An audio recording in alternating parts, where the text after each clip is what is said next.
사랑합니다. 네, 오늘도 예배 자리에 나오신 너무도 귀하고 소중한 우리 덕진 가족 여러분, 주님의 이름으로 크게 환영하며 넘치도록 축복합니다. 조금 부담스럽고 부끄럽겠지만 서로 눈빛을 마주 보며 눈을 마주하며 이렇게 인사하겠습니다.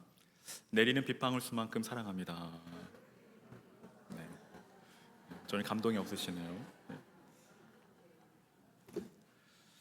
네, 어제 대전에 이선향 자매 결혼 예식 주례를 맡아 다녀왔는데요.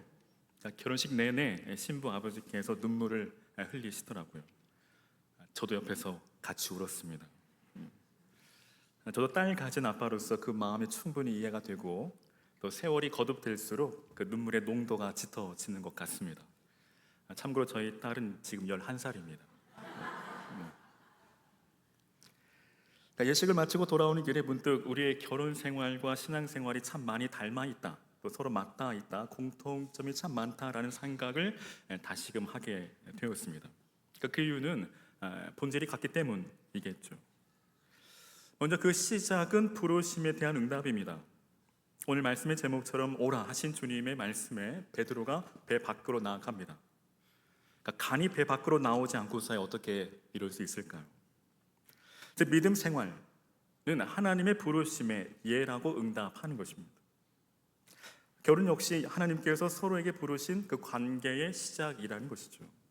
두 번째 공통점은 안전지대를 벗어나는 용기입니다. 당시 베드로가 배 밖으로 나아감은 용기 있는 믿음의 도전이죠. 저 같았으면 예수님께서 오라 하셨어도 몹시 주저했을 것 같습니다. 이처럼 믿음 생활은 세상의 기준을 넘어 하나님을 신뢰하는 용기입니다. 결혼 생활 역시 익숙한 삶을 벗어나 타인을 받아들이는 용기죠. 세 번째는 시선이 흔들릴 때 위기는 찾아온다라는 것입니다. 베드로는 바람을 보고 두려워함으로 물에 빠지고 말죠. 이처럼 우리의 믿음 역시 환경이나 상황, 문제의 시선을 빼앗길 때 믿음이 약해지고 흔들린다라는 것입니다. 마찬가지로 결혼 생활 역시 상대의 부족함이나 또 현실의 문제에 집중하면 그 관계가 흔들리게 된다라는 것이죠. 그 밖에도 많은 공통점이 있는데요. 한 가지 더 언급한다면 완벽함이 아닌 의지와 회복입니다. 오늘 본문에 등장하는 이 베드로는 완벽하진 않았지만 주님을 의지합니다. 즉 믿음은 완벽함이 아닌 주님을 붙드는 삶이라는 것입니다. 결혼 역시 완벽한 사람이 아니라 서로를 의지하는 관계라는 것이죠. 즉 결혼 생활, 신앙 생활 그 핵심, 그 본질은 무엇일까요? 바로 관계입니다. 그러니까 관계를 떠나서는 결혼 생활도 신앙 생활도 형성할 수 없고 존립 그 자체가 불가능합니다. 사랑하는 여러분, 구원이란 무엇일까요? 구원이란 죄의 사함입니다. 중생 곧 거듭남이요 영생입니다. 그러나 무엇보다 구원의 본질은 바로 주님을 내 마음의 구주로 영접하는 것이죠. 신학적 용어로는 그리스도와의 연합이라고 말합니다. 즉 구원 역시 주님과의 관계라는 것이죠. 그리고 신앙생활은 다른 것이 아닙니다. 신앙생활이란 종교적인 의식이나 행위가 아니라 매일매일 주님과 관계 맺는 삶입니다. 만일 매일의 삶 속에 주님과의 관계 맺는 삶이 없다면 그것은 신앙인이 아니라 종교인일 뿐이죠. 주님을 예배하는 이 시간도 종교적인 어떤 의식이나 행위가 아니라 주님과 관계 맺는 시간입니다. 쉽게 말해 주님과의 데이트입니다. 즉 주님과의 인격적인 만남과 교제의 시간이라는 것입니다. 그런데 만일 이 시간도 주님과의 만남이 없다면, 영적인 친밀한 교제와 사귐이 없다면 이는 단지 종교 행위에 지나지 않습니다. 심각하게는 절에서 법회를 드리는 것과 전혀 다르지 않다라는 것이죠. 이는 곧 종교 행위의 우상 숭배입니다. 사랑하는 여러분, 주님께서 이 땅에 오신 가장 궁극적인 목적은 바로 관계 회복이죠. 우리 신앙생활의 그 모든 것이 다 이 범주 안에 있습니다. 즉 예배도, 기도도, 헌금도, 찬양도, 말씀도, 전도도, 선교도, 성령 충만도, 성령의 열매 역시 다 관계라는 이 범주 안에 속해 있는 것입니다. 바로 관계를 떠나서는 이러한 모든 행위가 아무런 소용이 없습니다. 아무런 의미가 없습니다. 이는 단지 자기 열심이요 자기 만족일 뿐이죠. 하나님은 이런 자기 열심, 자기 만족을 인정하지 않습니다. 물론 일도 중요하죠. 하지만 관계가 먼저이고 관계가 우선이라는 것입니다.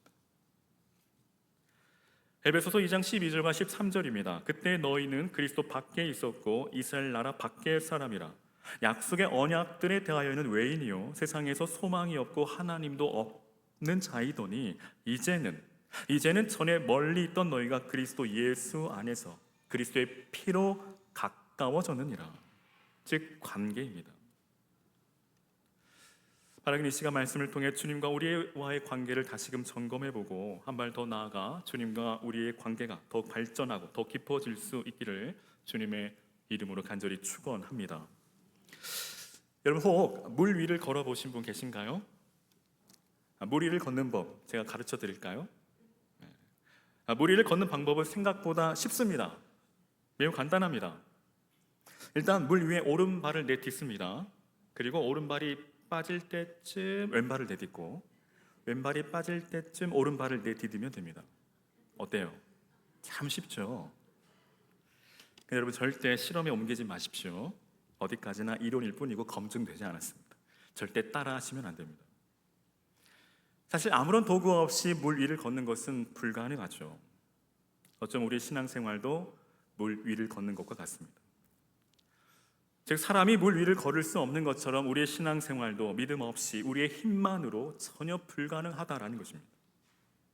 그렇다면 우리의 신앙생활 곧 믿음의 여정의 길을 가는 동안 우리가 물에 빠지지 않기 위해선 아니 물 위를 걷기 위해서는 어떻게 해야 할까요? 오늘 본문에 등장하는 이 베드로 그는 참으로 대단한 인물입니다. 왜냐하면 그는 인류 처음이자 마지막으로 물 위를 걸은 사람이기 때문입니다. 근데 여러분 그에게 어떠한 초인적인 능력이 있어서가 아니죠. 오직 믿음으로 가능했습니다. 베드로에게 믿음이 있었습니다. 물 위를 걷는 믿음. 그의 믿음은 참으로 대단했습니다. 하지만 그 믿음도 잠시 베드로는 물에 빠지고 맙니다. 예수님은 이런 베드로에게 믿음이 작은 자여 왜 의심하였느냐라고 말씀하시죠. 물 위를 잘 걷던 베드로 그는 왜 물에 빠지게 되었을까요? 과연 믿음이 작아서일까요?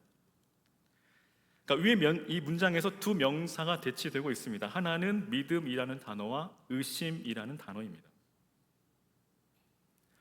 지금 주님은 믿음이 작은 것을 책망하시려는 것이 아닙니다. 믿음이 크고 작음은 책망의 대상도 질책의 대상도 아닙니다. 믿음은 하나님이 주시는 선물이기 때문이죠. 그렇다면 뭐가 문제일까요? 문제는 바로 베드로가 의심했다라는 것입니다. 즉 베드로가 물에 빠진 그 결정적인 이유는 믿음이 작아서가 아니라 의심했기 때문이라는 것입니다. 주의 환경과 상황에 의해서 물에 빠진 것이 아닙니다. 이미도 베드로가 물에 뛰어들 땐 주의 환경은 상황은 베드로에게 아무런 문제가 되지 않았습니다. 베드로가 물에 뛰어들기 전에도 바람은 불고 있었습니다. 물론 믿음이 작은 것 문제가 아주 없지 않다라고 할 수는 없겠죠. 믿음이 작기 때문에 흔들릴 수 있습니다. 그러나 그보다 더 근본적인 문제는 바로 의심입니다. 우리가 신앙생활을 함에 있어 이 의심은 가장 큰 적이요 가장 큰 문제가 될 수 있습니다. 그럼 예수님은 베드로의 믿음이 작은 것까지 이미 알고 계셨죠. 그리고 베드로가 물속에 빠질 것도 미리 알고 계셨습니다. 그럼에도 불구하고 왜 예수님은 베드로에게 오라고 말씀하실까요? 베드로를 골탕 먹이시려고 그러셨을까요? 정신 좀 차리게 하시려고 하셨던 것일까요? 우리 예수님은 절대 그런 분이 아니십니다. 예수님에 대해 절대 오해하지 말아야 합니다. 앞서 오병이어의 사건을 통해서 놀라운 기적을 체험하기도 했지만 더불어 예수님의 제자들은 이미도 탈진한 상태입니다. 무려 5천 명이 넘는 사람들을 섬기고 봉사함으로써 그들은 몹시 피곤했을 겁니다. 그러니까 식당 봉사를 하시는 분들은 충분히 공감하실 텐데요. 이 자리를 빌어 다시 주일마다 식당 봉사를 하시는 분들에게 진심으로 감사의 마음을 전합니다. 우리 주께서 여러분의 그 귀한 수고와 섬김과 헌신을 다 기억하고 기록하고 계시고 하늘의 큰 상급을 예비해 주신 줄로 믿습니다. 식당 봉사 하시는 몇 분 안 계시네요. 여러분 당시 제자들의 그 수고를 다 알고 계신 예수님은 이 제자들을 먼저 떠나 보내시죠. 어쩜 예수님이 가장 피곤하셨을지도 모릅니다. 예수님 역시 몹시 피곤하셨을 텐데 그럼에도 예수님은 마지막까지 남아 무리들을 끝까지 사랑으로 섬기십니다. 우리 예수님은 바로 이런 분이십니다. 크고 작은 배려와 섬김에 아주 탁월하신 분이시죠. 우리 주님은 우리를 사랑하시되 끝까지 사랑하시며 끝까지 책임지시는 분이십니다. 믿으시면 아멘. 그리고 예수님은 베드로가 물속에 빠지는 모습을 보고 그 누구보다도 매우 안타까워하고 안쓰러워하셨을 겁니다. 그럼에도 예수님은 이 사건을 통해 베드로에게 중요한 교훈을 가르쳐 주시려고 하십니다. 즉 예수님께서 이 땅에 오심은 우리와의 화목을 위해서라는 것입니다. 그리고 그를 위해서 무엇보다 신뢰가 가장 중요했습니다. 다시 말해 예수님은 베드로와 아무런 의심 없는 사이, 서로 신뢰할 수 있는 그런 관계를 맺고 싶어졌던 것이죠. 여러분, 관계가 깨어지는 가장 큰 이유가 뭘까요? 바로 의심입니다. 의심이 들기 시작하면 더 이상 신뢰할 수 없기에 그 관계는 결국 깨어질 수밖에 없죠. 그리고 관계가 깨어진다는 것은 더 이상 신뢰하지 못한다라는 의미와도 같습니다. 즉 의심을 가지고는 온전한 관계를 이룰 수 없다는 것을 예수님은 아셨던 것이죠. 여러분, 예수님은 베드로가 물 위를 걷는 것에 큰 관심이 없습니다. 예수님의 관심은 베드로가 물 위를 몇 미터 걸었느냐가 아닙니다. 예수님의 관심은 오로지 오직 베드로입니다. 예수님의 관심은 어떤 사건이 아니라 항상 사람에게 주목하고 계십니다. 예수님의 초점은 사람입니다. 지금도 예수님의 관심은 오로지 저와 여러분, 우리 한 사람 한 사람, 한 영혼 한 영혼에게 있다라는 것입니다. 예수님 우리가 얼마나 큰 일을 했느냐, 거기에 관심이 있지 않습니다. 우리가 교회에서 어떠한 직분을 가지고 있느냐 관심 없습니다. 물론 전혀 없는 것은 아니겠죠. 하지만 중요한 것은 일이 아니라, 직분이 아니라 사람이라는 것입니다. 영혼이라는 것이죠. 우리 주님은 한 영혼을 천하보다 더 귀하게 여기십니다. 믿으시면 아멘. 우리가 주의 일을 감당함에 있어 착각하지 말아야 할 것이 있는데, 그것은 하나님의 일은 내가 하는 것이 아니라 하나님이 하신다라는 것입니다. 여러분, 내가 아니더라도 하나님은 하나님의 일을 행하십니다. 그리고 하나님의 일을 감당하는 것, 하나님께 쓰임 받는 것, 그 자체가 축복이요, 그 자체가 은혜죠. 우리가 힘써야 할 것은 주님과 온전한 관계를 맺는 것입니다. 의심이 없는, 신뢰할 수 있는 그런 관계 말입니다. 그리고 이것이 바로 예수님을 따르는 진정한 제자도입니다. 이 사건이 있기 바로 전 이 오병이어의 기적의 사건 역시도 마찬가지죠. 우리의 관심은 몇 명이 먹고 몇 광주리가 남았는가에 집중합니다. 하지만 예수님은 몇 명이 먹었는지, 몇 광주리가 남았는지 관심이 없습니다. 예수님의 관심은 그 배고픔에 떨고 있는 그 사람들이죠. 우리의 관심은 이적과 표적이지만 예수님의 관심은 철저히 한 영혼에게 있다는 사실입니다. 그리고 우리는 오늘 본문에서 주목해야 할 단어와 문장이 있습니다. 그것은 다름 아닌 25절에 제자들에게 오시니, 즉 예수님은 언제나 먼저 찾아오시는 분이라는 사실입니다. 그럼 여기에 놀라운 비밀이, 크고 놀라운 은혜가 있습니다. 그것은 바로 모든 이방 종교는 자기 스스로 진리를 찾아가려 애쓰고 노력하지만 우리는 진리신 예수님께서 친히 우리에게 먼저 찾아와 주셨다라는 사실입니다. 믿으시면 아멘. 오늘도 우리가 이 자리에 있으면 우리가 예수님을 찾아서가 아니라 예수님께서 우리 친히 찾아오셨기에 우리가 이 자리에 있는 것입니다. 마가복음에도 이 사건이 동일하게 기록되어 있는데, 마가복음 6장 48절에서는 예수께서 제자들이 바람에 거슬러 힘겹게 놓젓는 것을 보시고 바다 위를 걸어 오셨다라고 기록합니다. 즉 예수님은 항상 우리에게 집중하고 계시며 우리 눈동자와 같이 지켜보고 계실 뿐 아니라 우리의 작은 신음에도 귀 기울이시는 분이라는 사실입니다. 여러분 믿으십니까? 꼭 믿으시기를 바랍니다. 그럼에도 우린 간혹 어려움이 찾아오면 하나님이 나에게 관심이 없다라고 생각을 합니다. 나의 환경과 상황을 살펴보시지 않는다라고 여깁니다. 그리고 더 나아가 나를 내버려 두셨구나라고 오해합니다. 의심합니다. 그러나 아닙니다. 주님은 제자들이 고난 한가운데 있을 때 물 위를 걸어오시죠. 얼마나 급하셨으면 물 위를 한 걸음에 걸어오셨을까요? 사랑하는 여러분, 우리 주님은 우리의 모든 환경과 상황을 익히 알고 계십니다.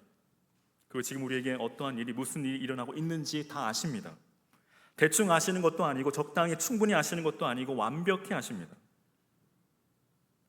우리 주님은 나보다 나를 더 잘 아시고 나보다 나를 더 잘 이해하시고 나보다 나를 더 사랑하시는 분이심을 믿으시기를 바랍니다. 그리고 오늘 우리의 삶이 주님 앞에 있다는 그 자체가 복이라는 것입니다. 주님은 언제나 우리를 주목하고 계십니다. 한밤중 거친 파도를 거슬러 괴로이 노를 젓는 이 제자들은 주님의 시선 안에 있습니다. 그러니까 시선 안에 있다라는 말은 돌봄 가운데 있다라는 말입니다. 주님은 우리 삶 한가운데 계십니다. 그리고 풍랑 한가운데 찾아오십니다.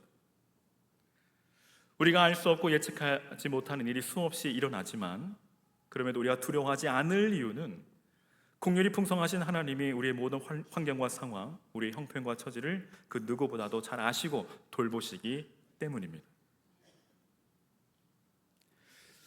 그리고 우리가 주목해야 할 또 한 단어는 바로 29절 오늘 말씀의 제목이죠. 오라입니다. 예수님은 우리를 거절하지 아니하시고 항상 우리를 반갑게 맞이해 주시는 분이십니다. 우리 주님은 언제나 그리고 지금도 두 팔을 벌리고 우리를 기다리고 계십니다. 그리고 우리를 향해 말씀하십니다. 오라, 오라. 그러므로 우리는 주님의 그 부드러운 그 사랑의 음성에 귀를 기울이고 주님을 향해 달려가기만 하면 됩니다. 비록 부족함이 있어도 때론 연약하여 실수할지라도 심지어 주님을 의심하고 주님을 배반할지라도 주께로 가면 주님은 항상 언제나 그 자리에 계시고 우리를 반갑게 맞이해 주시고 주님 품에 우리를 안아주신다는 것입니다. 이어서 32절입니다. 배 함께 오름에 바람이 그치는지라. 배 함께 오름에 바람이 그치는지라. 여기서 주목해야 할 단어는 무엇일까요? 여러분 어떤 단어에 여러분의 시선이 향하고 계십니까? 바람이 그치는지라 인가요? 우리가 주목해야 할 단어, 우리의 시선이 머물러야 할 단어는 바로 함께라는 단어입니다. 마태복음의 핵심 주제는 하나님이 우리와 함께 하신다라는 것입니다. 마태복음 1장 23절에 보라 처녀가 잉태하여 아들을 낳을 것이요 그의 이름을 임마누엘이라 하리라 하셨으니 이를 번역한즉 하나님이 우리와 함께 계시다 함이라. 그리고 마지막 절 마태복음 28장 20절에 내가 너에게 분부한 모든 것을 가르쳐 지키게 하라. 볼지어다 내가 세상 끝날까지 너희와 항상 함께 있으리라. 임마누엘, 즉 하나님 우리와 함께 하신다라는 것입니다. 믿으십니까? 믿으시기를 바랍니다. 예수님은 이 사건을 통해 베드로에게 그리고 오늘을 살아가는 우리에게 무엇을 말씀하고 싶으신 것일까요? 그것은 단연 우리와 함께 하신다입니다. 그러니 너희는 두려워하지 말고 안심하라는 것입니다. 우리 신앙생활에 가장 힘들 때가 언제일까요? 힘들고 어려운 상황이 우리를 힘들게도 하지만 사실 정작 우리를 힘겹게 하고 힘들게 하는 것은 바로 하나님과의 관계의 문제가 생길 때입니다. 여러분 잘 보십시오. 우리 인생의 모든 문제는 하나님과의 관계가 바로 서지 못할 때 발생합니다. 하나님과의 관계가 바로 서기만 한다면 환경과 상황은 더 이상 문제가 되지 않습니다. 오히려 힘들고 어려운 환경과 상황은 우리를 더욱 주께로 가까이 가게 하는 은혜의 통로의 축복의 통로가 되죠. 그 증거가 그 증인들이 바로 성경의 인물들입니다. 우리가 계속해서 살펴보았듯이 노아가 그러했고 삼손이 그러했고 다윗이 그러했습니다. 또 우리가 아는 것처럼 이 구약의 아브라함과 이삭과 야곱 그리고 요셉의 삶 역시 그러했습니다. 신약에 와서는 예수님의 제자들의 삶이 그러했고 사도 바울의 삶이 그러했습니다. 무엇보다 예수님의 삶이 그러하셨죠. 우리 예수님은 상처 입은 치유자이십니다. 즉 십자가로 온 이를 고치셨습니다. 치유하셨습니다. 회복해 하셨습니다. 말 못할 슬픔 중에 계신 분 계신가요? 고통 가운데 계신 분 계십니까? 그렇다면 여러분, 사람을 찾지 마십시오. 방법을 구하지 마십시오. 먼저 주님께로 나아가시기를 바랍니다. 그 주님께서 오늘 저와 여러분의 그 아픔과 상처를 깨끗하게 치유해 주실 줄로 믿습니다. 사랑하는 여러분, 우리 주님의 관심은 무엇일까요? 거듭 말씀드리지만 관계입니다. 주님과 우리의 사이입니다. 그렇다면 주님과 관계 맺음에 있어 중요한 것은 무엇일까요? 그것은 바로 시선, 즉 주님을 바라보는 것입니다. 오늘 베드로는 주님이 오라는 말씀이 떨어지자마자 배에서 내려 물 위를 걸어 예수님께 잘 가다가 그만 문제가 발생하고 맙니다. 물에 빠지고 만 것이죠. 즉 주님과의 관계에 문제가 생긴 것입니다. 그 원인은 바로 시선입니다. 그러니까 베드로는 자신의 주변 환경에 그의 시선과 그의 마음을 송두리째 빼앗기고 말았습니다. 결국 그로 인해 그는 물에 빠지고 말았죠. 그러니까 우리도 신앙생활을 잘 하다가도 안타깝게 때로 넘어질 때가 있습니다. 그 원인은 바로 우리의 믿음의 시선입니다. 즉 주님을 바라보지 못하기 때문이죠. 우린 종종 신앙생활을 하면서 주의 환경과 상황에 너무 쉽게 흔들리고 넘어지고 또 의심할 때가 얼마나 많은지 모릅니다. 물론 살면서 주의 환경을 전혀 무시한 채 살아갈 수는 없습니다. 하지만 우린 현실을 넘어 환경과 상황을 뛰어넘어 주님을 바라보는 믿음의 시선이 있어야 합니다. 현실 너머에 계신 그 주님을 바라보아야 합니다. 더 정확히 말하면 주님께 집중하는 것이죠. 우리의 시선을 주님께 고정하는 것입니다. 절대 한눈 팔면 안 됩니다. 이는 마치 이 100m 달리기 선수가 오직 결승선을 향하여 전력 질주하는 것처럼 말이죠. 우리 삶 속에 여러 가지 많은 시험과 어려움을 만날 수 있습니다. 그럴 때일수록 우리 그 어려움을 바라보기 이전 우린 주님을 바라보아야 합니다. 모든 문제에는 해답이 있습니다. 그리고 이미 우린 그 문제의 해답을 알고 있습니다. 여러분, 제자들이 예수님을 보고 유령이라고 소리치는 모습처럼 다만 오늘 우리의 눈이 가리워져 그 해답을 못 보고 있을 뿐입니다. 사랑하는 여러분, 모든 문제의 해답은 바로 우리 예수님이신 줄로 믿습니다. 언젠가 한번 말씀드렸는데요, 제가 청년 때 저희 모교회 담임 목사님께서 하신 말씀이 있는데, 문제는 날 떠나지 않는다. 나는 항상 문제와 함께 살고 나는 문제를 떠나서는 결코 살 수 없다 라는 말씀을 하셨습니다. 그러니까 이유인즉슨 사모님의 성함이 허문자 제자였습니다. 허문재. 그러니까 그 말씀을 들으니까 이해가 되더라고요. 나는 문제와 함께 산다. 문제는 날 떠나지 않는다. 나는 문제와 영원히 산다. 웃음을 주시고자 하신 말씀이지만 이 말씀은 세상에 문제없는 사람이 없다라는 것이죠. 그럼에도 불구하고 우리는 문제를 바라보는 것이 아니라 문제의 해답이신, 모든 문제보다 크신 그 문제 너머에 계신 그 주님을 바라보아야 합니다.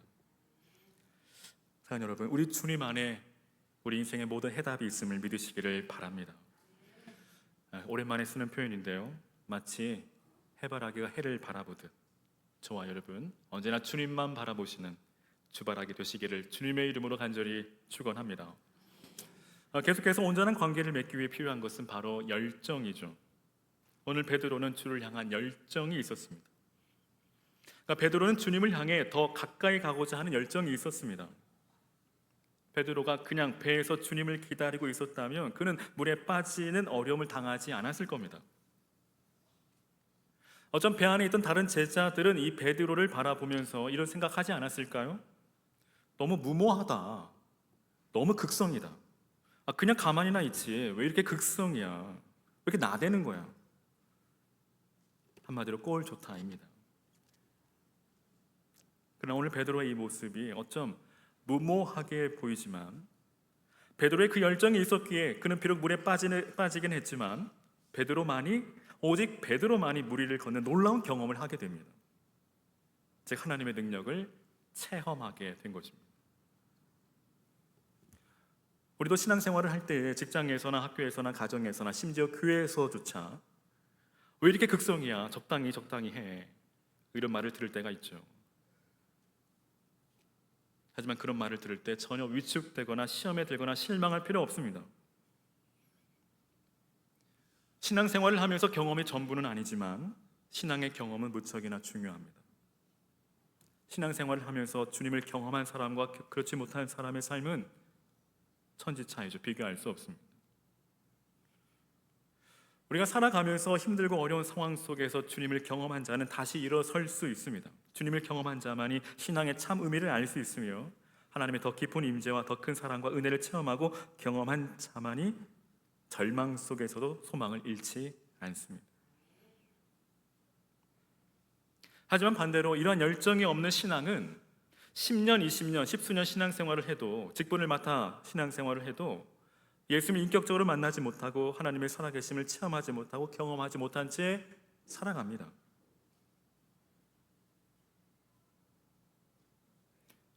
하나님을 경험하지 못하니 신앙생활에 아무런 재미가 없죠. 지루하죠. 고리타분합니다.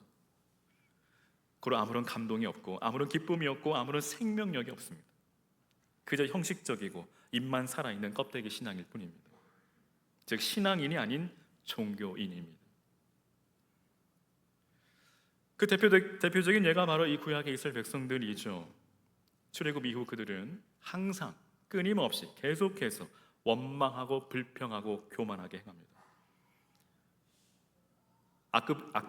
글자만 따서 원불교 신앙입니다. 그로 인해 그들은 어떤 결과를 맞이했을까요? 안타깝게도 그들은 약속의 땅 가나안 땅에 들어가지 못하고 광야에 묻히는 참으로 안타까운 비참한 신사가 되고 맙니다. 이런 구약의 이스라엘 백성들 참으로 안타깝지 않습니까? 불쌍하지 않습니까? 어쩜 미련하지 않습니까? 근데 여러분, 오늘 우리 역시 그들의 전철을, 그들의 모습을 되풀이하고 있지는 않습니까? 혹 오늘 우리 안에 주를 향한 그 식어진 열정이 있다면 다시금 그 처음 마음, 그 처음 사랑, 그 열정을 회복하시기를 바랍니다. 그 가운데 날마다 주님을 깊이 만나고 또 주님을 경험하고 주님의 은혜를 체험하는 저와 여러분 되시기를 주님의 이름으로 간절히 축원합니다. 끝으로 온전한 관계를 맺음에 있어 중요한 것은 바로 생명을 던지는 것입니다. 사랑하는 여러분, 주님은 오늘 우리에게 우선순위를 요구하지 않습니다. 그다음 주님 우리에게 무엇을 요구하실까요? 주님 우리의 전부를 원하십니다. 우리 삶의 주인 되신 주님께 우리의 모든 것을 아낌없이 드려야 합니다. 그분께 우리의 삶을 미련 없이 던져야 합니다. 주님께 올인하는 것입니다. 그것이 바로 진정한 믿음이고 진정한 헌신입니다. 여러분, 베드로가 물 위로 뛰어들 때 여러분 어쩜 죽을 각오를 하지 않았을까요? 이런 각오 없이 어떻게 물 위로 뛰어들 수 있을까요? 즉 베드로가 물 위로 뛰어들었다는 것은 그의 생명을 주님께 던졌다라는 말입니다. 비록 물에 빠지는 어려움을 당하고 어쩌면 생명을 잃는 그 순간을 맞이하는 정말 생사의 기로에 선 이 베드로는 주님의 구원을 경험하게 됩니다.